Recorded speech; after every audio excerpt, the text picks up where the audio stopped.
Now, Bruce, just look right into the camera lens right here and tell us your name, your age, and where you were born.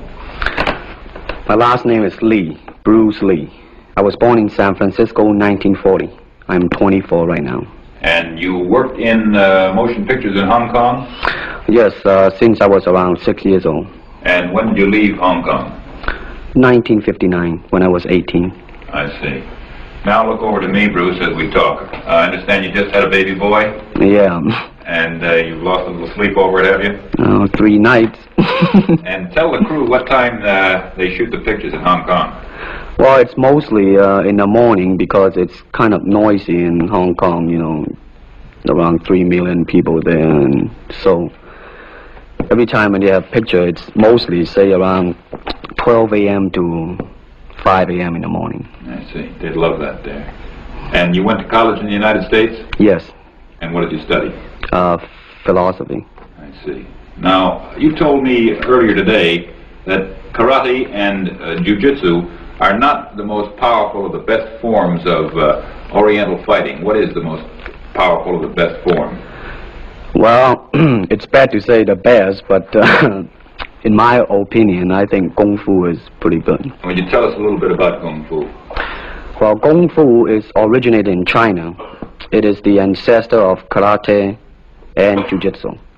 It's more of a complete system and it's more fluid. By that I mean it's more flowing. There is continuity in movement instead of one movement, two movement, and then stop. Would you look right into the camera lens and explain the principle of a glass of water as it applies to Kung Fu? Well, Kung Fu, the best example would be a glass of water.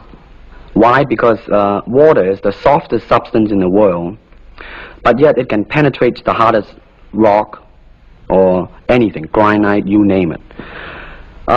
Water also is insubstantial. By that I mean you cannot grasp hold of it. You cannot punch it and hurt it. So every Kung Fu man is trying to do that, to be soft like water and flexible and adapt itself to the opponent. I see. What's the difference between a Kung Fu punch and a karate punch? Well, the karate punch is like an iron bar, whang. A Kung Fu punch is like an iron chain with an iron ball attached to the end, and it go whang, and it hurt inside. Okay. Now we're going to cut, and in just a second we'll have you stand up and show us some Kung Fu and some movements in Kung Fu. Okay. Cut. Got it. Test X2, take 1. Speed. Now look directly into the camera, Bruce. Directly at it. And now give me a 3/4 this way. And hold it. And give me a profile that way, all the way. Good. Hold it. Now come back to a profile on the other side. And hold that. Give me a 3/4 on that side. And then give me right into the camera again. All right. Now the camera will pull back. And Bruce, first show me the movements in the classical Chinese theater. The classical Chinese Well, theater. you know what we talked about in the office. How they walk and how they start to move. Well, in Chinese opera, they have the warrior and then the scholar. The way the warrior walk will be something like this. Walking this way, straight, come out, bend, straight, and then walk out again. An ordinary scholar would be just like a female, a weakling, 90 pounds in child atlas. You'll be just walking, you know, like a girl, real, shoulder up and everything. So by the way they walk, you can immediately tell who they are. Right, what character they represent. Now, show us some Kung Fu movements. Well, it is hard to show it alone, but I will try to do my best. All right, maybe one of the fellows will walk in. You want to walk Yeah, it would be... Go ahead. Go ahead. Go ahead. Come on, lady. Okay.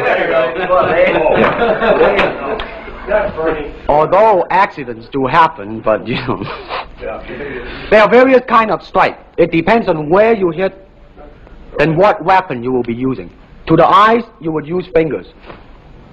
Don't worry, I will. To the eyes, or straight at the face, from the waist, everything on. Hold it just a minute. Let's move this gentleman around this way so you're doing it more into the camera. Okay, swell. And then there is band arm strike, using the waist again into a back fist. And let's have the assistant director back up just a ways. Okay, go ahead. Continue. And then, of course, Kung Fu is very sneaky. You know, the Chinese, they always hit low. From high, go back to the groin. Don't worry. Now turn around the other way with you, Bruce. Oh, okay. Yeah. And, Would you want him to? Yes. Oh, cross These are camera. just natural reactions. That's Right. That is Right. Natural. Right into the camera. Cheat into the camera a little bit and show this again. All right. Go ahead. There is the finger jab. There is the punch. There is the back fist and then low. Of course, then they use leg straight at the groin or come up. Or, if I can back up a little bit, they start back from here and then come back.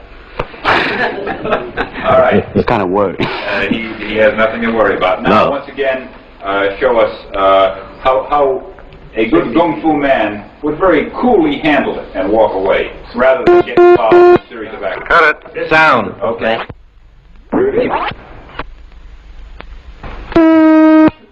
Test X2, take 2. Now, Bruce, so that we can clearly see what you're doing this time, we'll face the fact that there's nobody there. Show me now the difference between Jiu-Jitsu, which is long and involved, and Kung Fu, which is very quick if you have an opponent.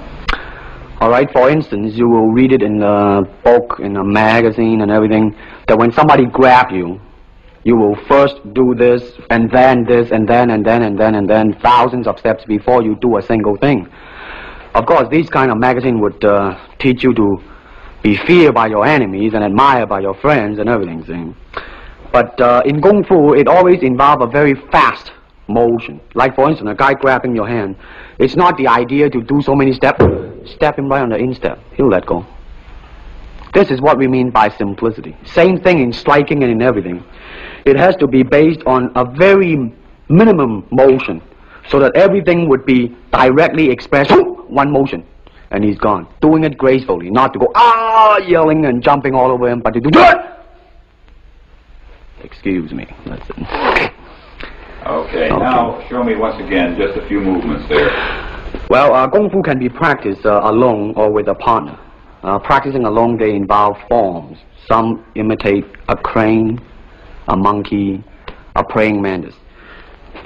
This is a crane form. Start off.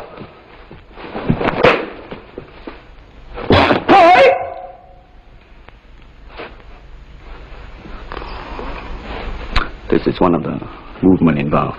Show us one more movement and then we'll be all through. Okay, I'm glad to hear that.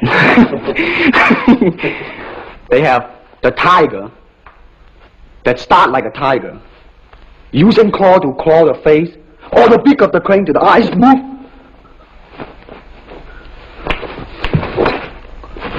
This is some of the movement involved. Thank you very much. Thank you very much.